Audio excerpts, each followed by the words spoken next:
Sziasztok! György vagyok, üdvözlök mindenkit a videómban.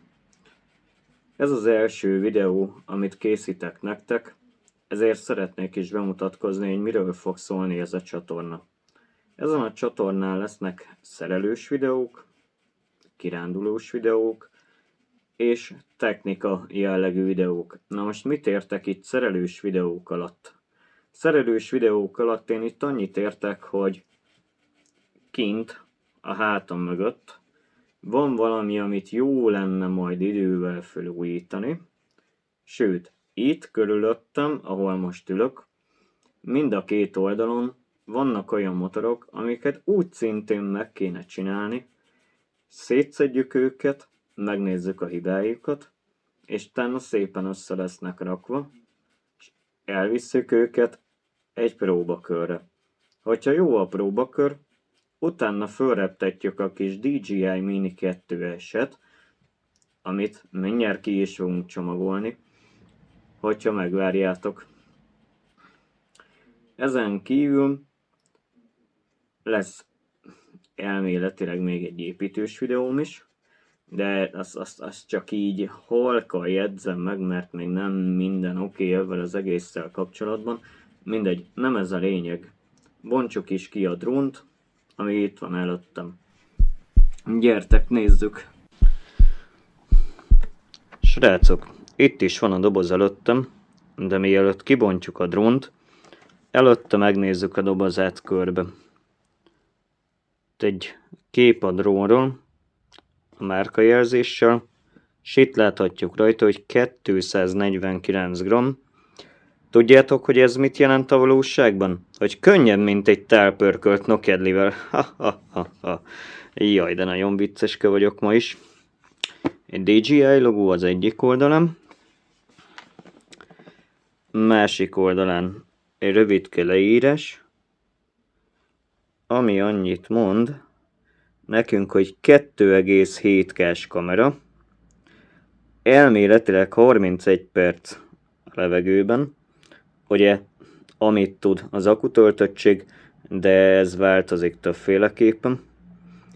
Több okból kiadódóan megváltozik, hogy mennyit tud a levegőben tölteni, ugye erről beszéltem itt az előbb, csak nem rakom oda az ujjamat, mert nem fog zoomolni a telefonom. Jó, 10 km-es hatótáv, HD videó, és 38 km/h, és szél elleni védelem. Jó, ez volt a teteje. Itt az alja, Android, illetve App Store-ból az alkalmazást le tudjátok tölteni. Legalábbis amikor kijött az a példány, akkor még le lehetett tölteni. Most már csak a DJI-nak a weboldaláról tudjátok letölteni. De legalább az az eredeti hátulja. Itt is egyéb leírások róla, QR kódok, mi egyéb. Vissza is értünk arra az oldalára, amit mutattam nektek, hogy a sima DJI logó, és maga a drón. Hogyha már így a kezünkbe volt, és megforgattuk, ki is bonthatjuk. De szépen néz ki. Emeljük is ki a helyéről ezt a kis szépséget. Tényleg nagyon könnyű ez a 249 g. Tudjátok, mit jelent ez a valóságban? Könnyebb, mint egy tálpörkölt nokedlivel. Nyissuk is szét. Kihajtom egyszer itt. Kihajtom egyszer ott. Kihajtom egyszer emitt. Kihajtom egyszer amott. És ő a kis drónunk. Így rakom, így jobban látjátok talán. Mutatom előről is. Ott lesz benne a kamera. Ez, ami rajta van, a gimbal védő. Ezt minden repülés előtt vegyétek le a kis drónotokról, mert máskülönben nem tesz neki jót. Igen. Nem tudom, mennyire fog ráfókuszálni. Ott van a kamerája. Hát, talán így igen. ott a kamera, ott a gimbal, és ahogy mozgatom, már most próbálja stabilizálni a dolgokat. Oké, hát figyelj, lényegében ennyi a gép. A bekapcsoló gombja az aljam, és amit még elfelejtettem mutatni, az viszont az akkumulátor, ami itt van bent.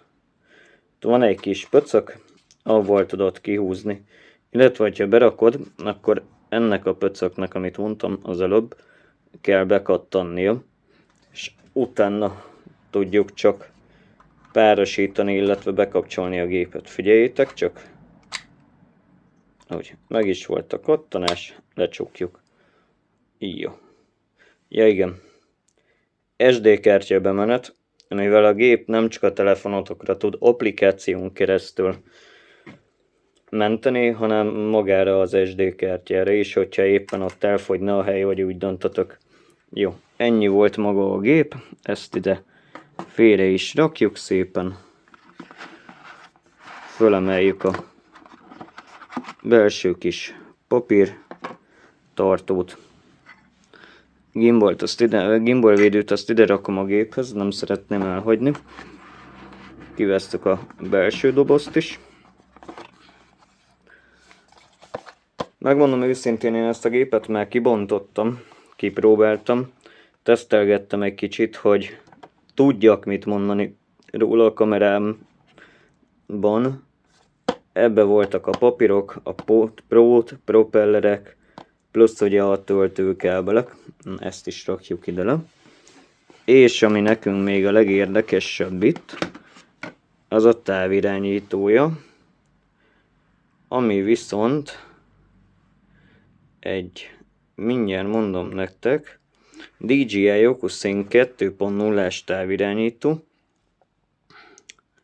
Pontos nevét meg nem mondom nektek, DJI RCN-R3, hogyha jól tévedek, de javítsatok ki, vagy ide valahol teszek egy feliratot, hogy milyen márka pontosan. Az az igazság, hogy este 10 óra van, és már elég fáradt vagyok munka után videózni. A kis joystickek, ezeket ide be kell csavarnod.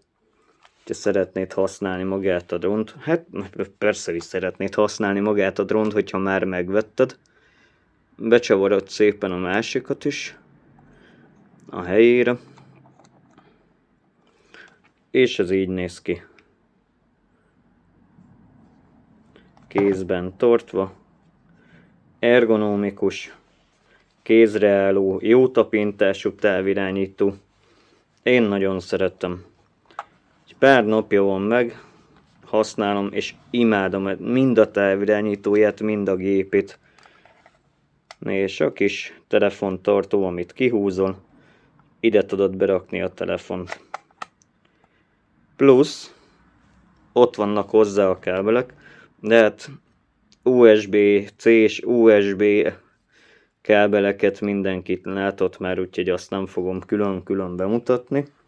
Rakjuk ezt is ide szerintem a gép mellé. Legyen már egy kis összhangja. A dobozt félre is rakhatjuk. Behúzhatjuk a képbe a távirányítót és a gépet. Így. Én még pluszba vettem hozzá egy ilyen sokzsebes kis hordtáskát. Ez nem egy nagy táska. DJI-nál lehet ilyet vásárolni, ez így néz ki. Ilyen kis műbőr, jó tapintású kis táska. Jó ez drónozáshoz. Jól van, srácok. Ennyi lett volna maga a kicsomagolás. Srácok, most, hogy kiunboxingoltuk ezt a kis DJI drónt, az lesz a következő videónak a témája, hogy elmegyünk valahova, ott szépen megmutatom nektek, hogy hogy kell összepárosítani a távirányítóval, és teszünk vele egy pár kört a levegőben. Hogyha érdekel ez az egész tartalom, és ez az egész, amit csinálok, nem csak a drónos tartalmak, hanem az egyéb motorszerelés, kirándulás, és amit még hoz az élet a csatornával kapcsolatban, akkor szeretettel várok mindenkit itt a Vlog Life csatornán. Ha tetszik a tartalom, iratkozz föl, lájkolj, és találkozunk a következő videókban. Szevasztok!